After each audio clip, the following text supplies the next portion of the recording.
The standard TIE Fighter is one of the most iconic ships in the Star Wars galaxy, being the main starfighter of the Galactic Empire. It's recognized for its distinctive ball-shaped cockpit mounted between these two hexagonal wings, and were often referred to as eyeballs at times due to their shape looking like an eye in a socket. They were developed by Sinar Fleet Systems and were the descendants of the Republic's V-Wing starfighters. Their name, TIE Fighter, comes from the uniquely developed twin-ion engine propulsion system, which was powered by solar panels on its wings to fly in space and atmosphere. But some rumors also have it that it was also because it sorta looks like a real TIE as well, though the in-universe explanation is certainly superior. To reduce production costs and make them easily replaceable, the TIE Fighter lacked luxuries like deflector shields, a hyperdrive, or an extended life support system. This made the craft highly vulnerable in combat, requiring pilots to wear life support gear and rely on nearby star destroyers for hyperspace travel. They were armed with dual laser cannons which fired out the iconic green bolts, and of course, doing this alongside the TIE's distinctively memorable engine sounds.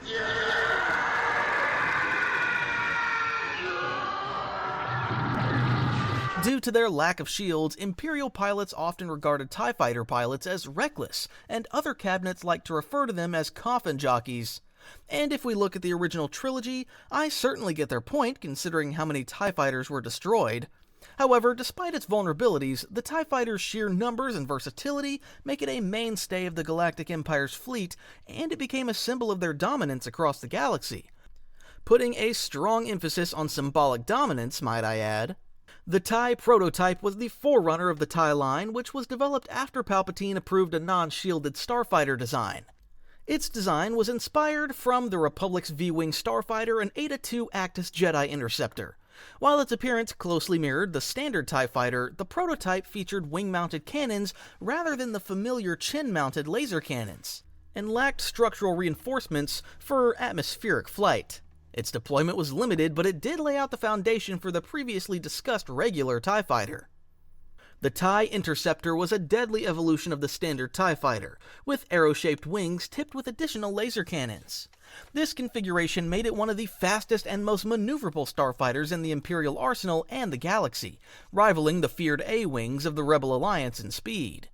We noted previously how the regular TIE is referred to as an eyeball, right? Well, the Interceptor is the squint because squint once and it already flew past you. And just like the standard TIE Fighter, it lacked any shields, life support systems, and hyperdrives. However, their 4 laser cannons on the wings had rapid-fire power and were strong enough to overload most deflector shields very quickly. They overall served a similar role as the standard TIE being a fighter, but were given to more elite pilots. In Star Wars Rebels, 3 Interceptors are seen taking down a squad of 6 A-Wings before taking down the manned transport ship as well. And even the Mandalorian couldn't help but note that the Interceptor was just superior in every way to the TIE Fighter. Interceptors are a lot tougher than TIE Fighters. By the time of the Battle of Endor, Interceptors were widely deployed and made up 1/5 of the Imperial starfighter fleet. There was also a separate variant called the Royal Guard Interceptor, which was an elite variant of the TIE Interceptor, specially commissioned for the Emperor's Royal Guard. It featured a striking red paint scheme, enhanced shielding, and improved weaponry. Funnily enough, LEGO released a red First Order Interceptor in 2019, which annoyed me a bit at the time in 2019, as I had been waiting for over a decade for them to make an updated regular Interceptor to fit in with my LEGO TIE Fighter, as the only Interceptor available in a playscale version was the retro black and blue version from 2003. But thankfully they pushed through in 2023, and now we're blessed with a pretty much perfect playscale LEGO TIE Interceptor. The TIE Bomber, or lovingly dubbed Dupes by the Rebels due to its dual-hull-shaped wings, was designed for anti-ground and anti-capital ship roles. Unlike the standard TIE Fighter, the TIE Bomber featured a dual-pod design, with one pod serving as the pilot's cockpit and the other acting as a weapons bay. This configuration allowed it to carry a wide variety of munitions, including concussion missiles, proton bombs, and thermal detonators. It was equipped with a missile port to deploy the concussion missiles and such, as well as the bomb chute that was able to drop bombs with lethal precision. The ordnance bay could also be repurposed into a passenger bay, if necessary. The TIE Bomber was far more heavily built and bigger than the fighter series of TIEs, and also featured advanced sensors capable of bypassing capital ship jamming. However, that made the bomber slower and less agile than regular TIE fighters. Like most mass-produced TIEs, it lacks shields, though its sturdier hull provided some compensation. The vulnerability earned it the nickname Sitting Duck among Rebel pilots, as it was considered an easy target. To mitigate this weakness, standard Imperial doctrine mandated that bombers be escorted by other starfighters. While not designed for dogfights due to its reduced speed and agility, the TIE bomber could engage enemy fighters from a distance using its large payload of concussion missiles, making it a threat even outside direct combat scenarios. There was also the more advanced TIE Heavy bomber that featured 2 ordnance bays instead of just 1, and it appeared in the PC game Star Wars Galactic Battlegrounds. To round it up, I do actually think it's one of my favorite TIE fighters just from their design, and I really like the 2023 LEGO version of it a lot, except for a small, tiny detail. Get it? Small? Yeah, well, in-universe it's quite a lot bigger than the regular TIE fighters and Interceptors. Well, not for the LEGO version it isn't. Sadly, it looks really small next to the new Interceptor, which is a shame as its design is super sleek, but yeah, that's just something I'm gonna have to live with. Here's a pic I found of how it should actually scale in universe next to them. The TIE Brute, also known as the Heavy TIE Fighter, featured a secondary housing pod, which housed additional laser cannons, giving it greater firepower compared to the standard model. Unlike most TIE models, the Brute was equipped with a pressure-controlled cockpit and life support systems, allowing pilots to operate without external gear. The fighter can be seen in Solo: A Star Wars Story briefly before being shot down by the Falcon, and it was made as a sort of patrol leader for the TIE fighters. The TIE Shuttle, or TIE boarding craft, was a modified variant designed to transport Imperial personnel and troops. While visually similar to the TIE bomber, the shuttle swapped the ordnance bay for passenger accommodations, allowing it to carry a squad of stormtroopers. A version with inverted wings, as well as a standard winged variant, were used, and they often acted as transport vessels between Star Destroyers, with Captain Needa famously using one to apologize to Darth Vader in The Empire Strikes Back. Yep, blink and you'll miss it. Also, the report ended rather poorly for Needa. They can also be seen in Rogue One escorting Vader's Lambda to the Radis, where they carried stormtroopers to be deployed on the Rebel capital ship. The TIE boarding craft was heavily armed with laser cannons as well as a missile and warhead launchers. While it lacked a hyperdrive, the craft was equipped with a life support system and enough food to sustain its crew for up to 2 standard days. The TIE Lander took the TIE Shuttle's capabilities to the next level, featuring 3 central pods instead of 2. This larger configuration allowed it to carry a full company of stormtroopers, making it an effective planetary landing craft for Imperial invasions. The TIE Oppressor was a hybrid design intended to bridge the gap between a starfighter and a bomber. Combining the bombing capabilities of the TIE bomber with the maneuverability of a fighter, it was one of the more versatile combat fighters on this list. While the TIE Oppressor was primarily designed to target capital ships, its size and extensive missile capacity also made it highly effective in engagements against enemy starfighters. Its deployment, however, was limited, making it a relatively rare sight in the Imperial fleet. The Scimitar Assault Bomber was a faster, more compact version of the TIE Bomber. Unlike other TIE variants, the Scimitar featured a single-ion engine, which gave it a smaller silhouette and appearance, deviating from the twin-engine designs typical of the TIE line. One of its defining features was its ejectable cockpit, which doubled as an escape pod for the pilot in case of emergencies. It was meant to be an upgrade over the regular TIE bomber, but its mass production was never approved. The TIE Punisher, also known as the Heavy Bomber, was designed to deliver massive payloads, capable of carrying 4 times the ordnance of a standard TIE bomber. Its bulkier design included additional munitions bays and a sturdier frame. The Punisher was also equipped with deflector shields to ensure that it could withstand enemy fire long enough to deliver its hefty payload. Wait, roll that back a second. Did I read that right? A TIE fighter? With shields? Congratulations, TIE Punisher pilot! It's your birthday! You'll live long enough to see your kids again. The TIE Striker, or the TIE Atmospheric Fighter, was a variant specifically designed for atmospheric missions, but was also capable of functioning in space if necessary. Featuring horizontal high-speed wings and a larger central pod, the Striker excelled in low-altitude missions such as ground assaults and aerial reconnaissance. Its pointed wings made it faster than regular TIE fighters in atmosphere, giving them a slight advantage. The TIE Striker was heavily armed, featuring 4 pairs of laser cannons and proton bombs. These bombs were deployed via a specialized chute integrated into the craft's armored underside. Its larger central pod also made it practical for transporting supplies and personnel from orbit to the planet's surface, adding versatility to its role. They most notably appeared in Rogue One, who just seems to be the movie that had introduced just about every great-looking stormtrooper and TIE fighter design to us. One TIE Striker most notably shoots down my favorite guy, Blue Leader, during the Battle of Scarif. Rest in peace, hero of the Alliance. The TIE Reaper was a troop transport that shared design elements with the TIE Striker, including its horizontal wing structure. However, the Reaper was significantly larger, with a focus on delivering elite troops like Death Troopers directly into battle. It was equipped with a reinforced hull and, yes, deflector shields as well. Gotta feel great to be an Imperial elite, I gotta say. Its central pod provided ample space for troops and gear, and its front landing bay was built in a way that the troopers could quickly deploy in a D-Day-esque fashion. The TIE Reaper was famously used to deploy Director Krennic's Death Troopers during the Battle of Scarif to stop the rebel Rogue One squad. They succeeded until they were all wiped out by Baze Malbus. Yep, Baze Malbus alongside the Force walking through a rain of fire to avenge his fallen comrade. Truly heroic. Great scene. The TIE Advanced V1, also known as the TIE Advanced Prototype, was an experimental design that introduced several features that later influenced other TIE models. The TIE Advanced Prototype was equipped with basic shields and featured unique S-foils that could fold around the cockpit when not in flight. Unlike the TIE Advanced X1, its wings had solar panels only on their inner surfaces, while the outer surfaces were armored to resist lateral enemy fire. This design reduced the power output from the solar panels, requiring the use of fuel to power the engines. The TIE Advanced V1 was armed with dual chin-mounted laser cannons and a projectile launcher capable of deploying tracking devices. Notably, the TIE Advanced Prototype also included a hyperdrive and deflector shields. The prototype TIE can be seen plentiful during Star Wars Rebels Season 1, where it was first revealed on Lothal before being blown up by the Ghost Crew.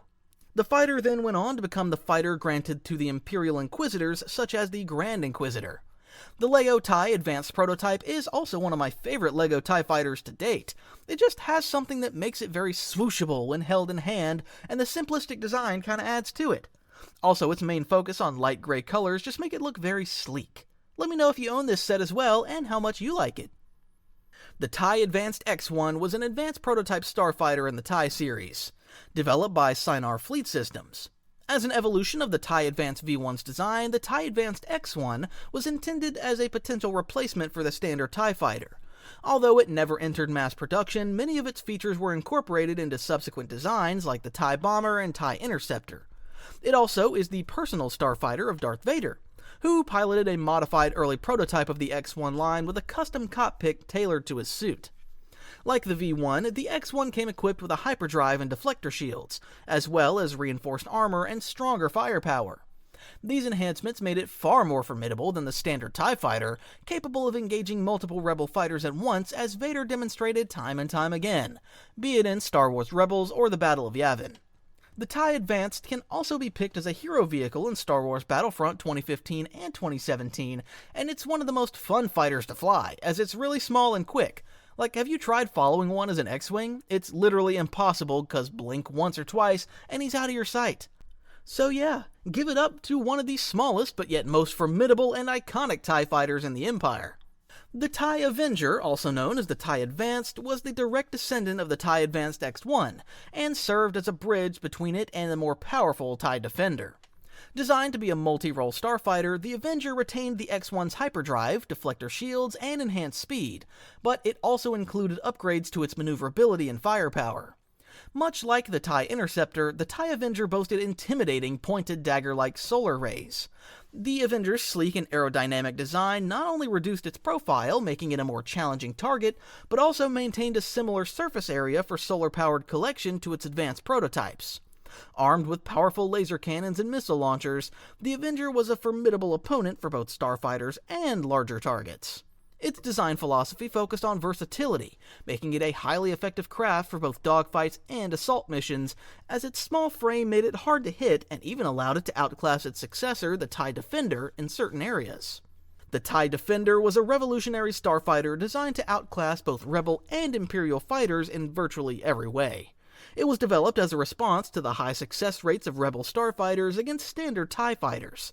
Thus, the TIE Defender represented a shift in Imperial doctrine of quantity over quality. The fighters were exceptionally fast due to their advanced engines, and its maneuverability was further enhanced by 3 arrays of maneuvering jets. It was also equipped with a hyperdrive as well as a deflector shield that rivaled those of capital ships. Its armaments included 4 laser cannons, 2 ion cannons, and 2 general-purpose warhead launchers capable of carrying proton torpedoes and concussion missiles. And to put the nail in the coffin, even a tractor beam projector was available to pull in enemy crafts. The TIE Defender's speed, agility, and firepower allowed it to engage multiple enemies simultaneously, earning it the nickname X-Wing Killer. It could operate effectively as an interceptor, eliminating threats before they reached Imperial capital ships, and as a light bomber, targeting installations and larger capital ships with precision missiles. The combination of these features made it the best and most advanced starfighter in the entire Imperial military and across the galaxy. In the canon storyline, its production and development was overseen by none lesser than Grand Admiral Thrawn himself, who saw the flaw with the Empire's method of quantity over quality. Despite its exceptional performance, the TIE Defender project was ultimately abandoned due to the Empire's focus of funds and resources on the Death Star project and the sabotage of its production facilities on Lothal. In the expanded universe, they were produced as a response to the high destruction rate of the standard TIE fighters across the Galactic Civil War. Their development was overseen by a certain Grand Admiral Zarin, who planned to use these advanced fighters to stage a coup against the Emperor and other Imperial loyalists. It wasn't until the non-canon version of Thrawn alongside Darth Vader flying a TIE Defender himself intercepted and beat Zarin that his coup was thwarted. The coup attempt and their high development costs did lead to the Empire limiting the production of the TIE Defender, though, as they feared the other admirals or rebels could capture and gain too much of an advantage through having them and their technology. Yeah, the Defender is such a badass ship, completely underrated by the Star Wars Rebels storyline, but nonetheless, I'm glad I was able to see it. Now I'm just waiting for LEGO to make an updated version of it, as Kid Me had sold my 2010 model because I thought they'd make a new one eventually, and I do regret it a bit. Though I do also just want an updated version to fit in with the other TIE fighters nicely as well. Fingers crossed, the greatest TIE fighter to ever brace the universe will be remade soon. The TIE Phantom was one of the most unique starfighters in the Empire's arsenal. It featured a unique arrowhead-shaped cockpit and wings, a stark departure from the ball and panel design of standard TIEs. What set the Phantom apart was its cloaking device, which rendered the ship invisible to sensors and the naked eye, leaving only a shimmering distortion when active. However, the downside of the cloaking device is that it required a lot of power, and thus reduced the speed and disabled weapons systems while active. To maximize the effectiveness of its cloaking device, the TIE Phantom was equipped with a specialized mechanism that allowed its pilot to fire the fighter's lasers at any moment. Upon firing, the cloaking device would automatically deactivate and reactivate after each volley. This system enabled the Phantom to remain invisible until the precise moment of attack, giving it a tactical advantage by catching enemies off guard. This allowed the TIE Phantom to remain virtually invisible during most of a dogfight, only briefly revealing itself when attacking. However, the complexity of its systems and its steep production cost limited the Phantom's production to only a select number of units. The TIE Autofighter was an unmanned variant of the TIE series equipped with a droid brain. Their droid brains were inspired by the droid fighters used in the Clone Wars, and they were very cheap to produce and expendable. They were also able to reach a speed that was higher than the Interceptors. They were first deployed 6 years after the Battle of Endor alongside Palpatine's Dark Empire World Devastators. It also got a random LEGO set in the iconic TIE Fighter Collection set, and for the time, it was actually a really cool design. The TIE Hunter was an advanced starfighter exclusively piloted by Storm Commandos. The TIE Hunter was designed as a direct response to the T-65 X-Wing starfighter, and also shared a key feature with its Rebel counterpart, S-foils. These wings opened in attack mode and closed during normal flight. The TIE Hunter was also equipped with shields and a hyperdrive. However, the craft's weapon systems could only be activated when the S-foils were deployed. They were piloted by a single Storm Commando, and it boasted armament on par with the Rebels' Y-Wing starfighter, including 2 laser cannons, 2 ion cannons, and a proton torpedo launcher. This versatile loadout allowed the TIE Hunter to excel in both dogfights and assault missions. Wedge Antilles was said to have encountered a squadron of TIE Hunters during a mission, but he was ultimately able to take them down. owing mostly to his exceptional piloting skills though. 3 TIE Hunters were also captured by the Alliance and used to attack the Fondor shipyards right before the Battle of Endor. The TIE Aggressor was a hybrid starfighter designed for multi-role combat, combining the speed and maneuverability of a fighter with the firepower of a gunship. Its most distinctive feature was the elongated hull, which housed a turret-mounted laser cannon operated by a secondary gunner. This allowed the Aggressor to engage enemies in multiple directions simultaneously. In addition to its turret, the Aggressor could be equipped with barrage missiles, making it a versatile platform for patrol, escort, and strike missions. It was often used against smuggling operations and as a patrol craft in contested areas. The TIE Mauler was quite a departure from the traditional TIE starfighter design, functioning as a light ground assault vehicle. Like its airborne counterpart, the Mauler prioritized speed and agility over armor and deflector shields. Their speed allowed them to overwhelm defensive positions by concentrating their firepower on individual targets. Armed with 3 rapid-fire blaster cannons, the Mauler also proved deadly in a more unconventional manner: its treads. Drivers quickly realized that running over enemy troops was often more effective than relying solely on the cannons, thus granting it the name TIE Mauler. Yeah, just run over their troops with your treaded Mario Kart tank. Quite the story.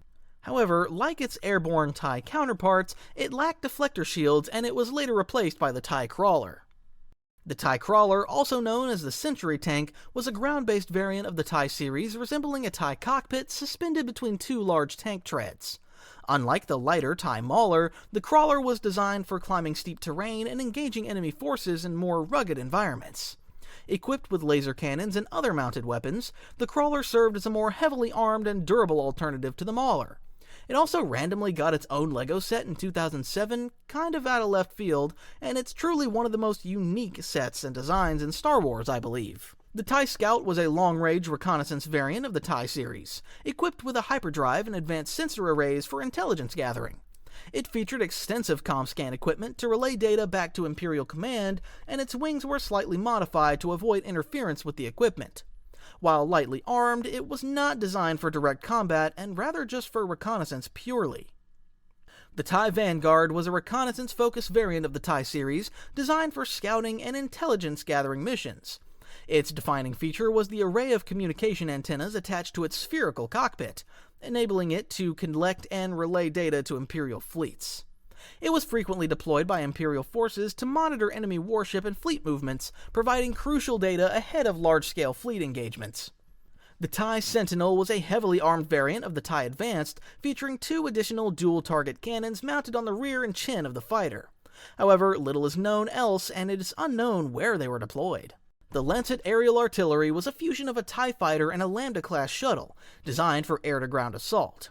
Its most distinctive feature was the proton beam cannon mounted on its undercarriage, capable of delivering devastating strikes against ground targets.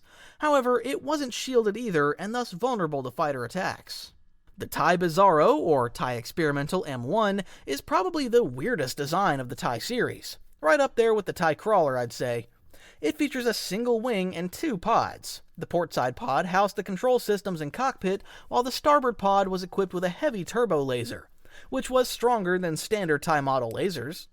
Funnily enough, it was even equipped with a hyperdrive, but lacked shields. The more unique feature was that they could be remotely controlled from a command ship and didn't require a pilot. It never made it out of the experimental design though, and they were barely used. TIE Big Gun, or TIE Experimental M2, had, as its name suggests, big guns mounted on its wings instead of its central pod. While the big gun sacrificed some speed and maneuverability due to its heavier weapon systems, it compensated with the ability to deal massive damage in a single assault. And just like the TIE Bizarro, it was able to be remotely controlled from a command ship and didn't require a pilot, and it also never made it out of the experimental stage. The TIE Warhead, or TIE Experimental M3, was a specialized variant based on the TIE Interceptor. The Warhead replaced the Interceptor's standard laser cannons with warhead launchers capable of firing missiles and torpedoes.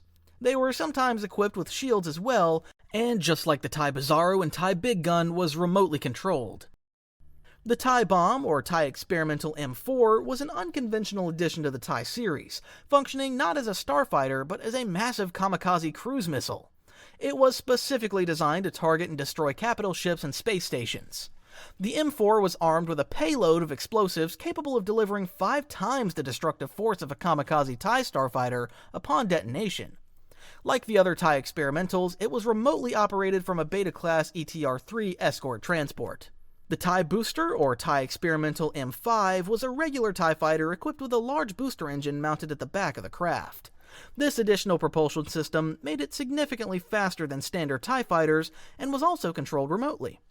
The TIE Raptor was a smaller variant of the regular TIE fighter. It replaced the standard large solar panels with 4 short fins. This compact design allowed for exceptional maneuverability, making it comparable to the Rebel Alliance's A-Wing in terms of handling, but it wasn't quite as fast as a TIE Interceptor. The TIE Predator was a next-generation starfighter used by the Fel Empire, a descendant state of the Galactic Empire. Its design featured triangular wings that pointed backward, connected to the central cockpit. These wings could be adjusted into various positions, enhancing the Predator's maneuverability and adaptability during combat, and it was equipped with a hyperdrive and shielding. The Mining Guild TIE Fighter was a modified version of the standard TIE Fighter used by the Mining Guild to patrol and protect their mining operations. This variant retained the basic TIE design, but featured a distinctive yellow paint scheme and a notch cut out of each wing. The Outland TIE Fighter was a modified version of the standard TIE Fighter, designed for ease of landing and accessibility. Its most distinctive feature was its folding wings, which retracted downward to allow the craft to land flat on a surface. This modification eliminated the need for docking structures or landing platforms typically required for traditional TIE fighters. It was first seen in The Mandalorian, and was piloted by Moff Gideon, though I do find it questionable why such an important personnel would just fly around in what is essentially a standard TIE fighter, if there are so many great TIE variants out there that won't be destroyed by just a small explosive. And lo and behold, he gets shot down by the Mandalorian and only survives through plot armor. And now, for a premiere on Stickman Anakin, First Order Fighters. The First Order TIE Fighter was an upgraded version of the Galactic Empire's classic TIE Fighter. This model introduced deflector shields to a sturdier and more heavily armed frame, which provided the pilots with the much-needed protection they lacked before. Though that didn't really make them any less of a target practice in the movies, sadly, although the First Order did supposedly care more for the lives of their pilots, regarding them as assets rather than coffin jockeys. The Special Forces TIE Fighter was an elite variant of the First Order TIE Fighter. It is distinguished by its red markings on one side of the wing panel and was equipped with advanced technology, including improved shielding, hyperdrive, and communication systems.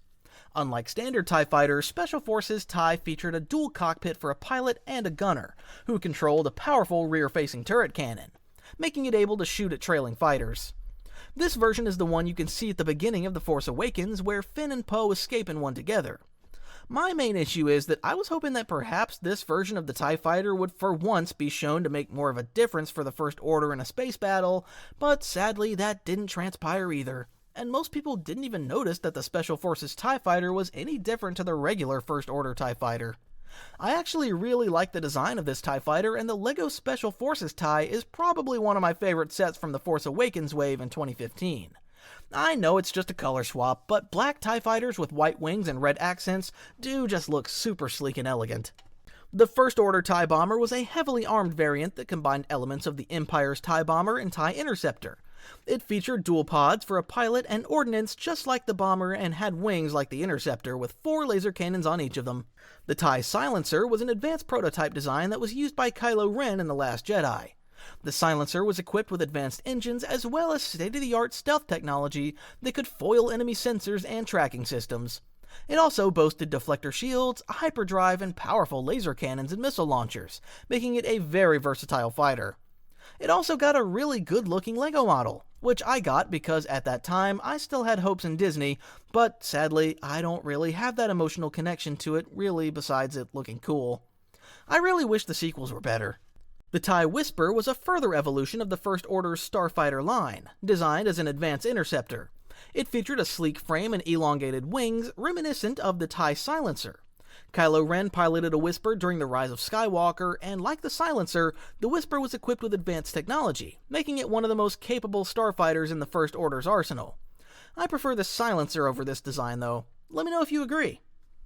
The TIE Baron was a specialized variant of the First Order TIE Interceptor, designed for elite pilots in an eye-catching red color scheme. The name and appearance of the TIE Baron may draw inspiration from the legendary Red Baron of World War I, a German ace fighter pilot renowned for his 80 confirmed kills in an iconic red Fokker Dr. I triplane. The TIE Dagger, also known as the Sith TIE Fighter, was a distinctive variant used by the Final Order. It featured these triangular Dorito-shaped wings. And when the Lego set of this thing came out, I was already kinda checked out of the sequels, and I'm glad I never got it, as its design and just its place in the story really bothered me a bit. Also, it can't stand on its own without a stand and just topples over. So everyone, one last boo to the TIE Dagger. And finally, the TIE Echelon was a troop transport and command shuttle designed for First Order. The TIE Echelon can be seen at Galaxy's Edge, Disney's Star Wars themed park, where it also got revealed first.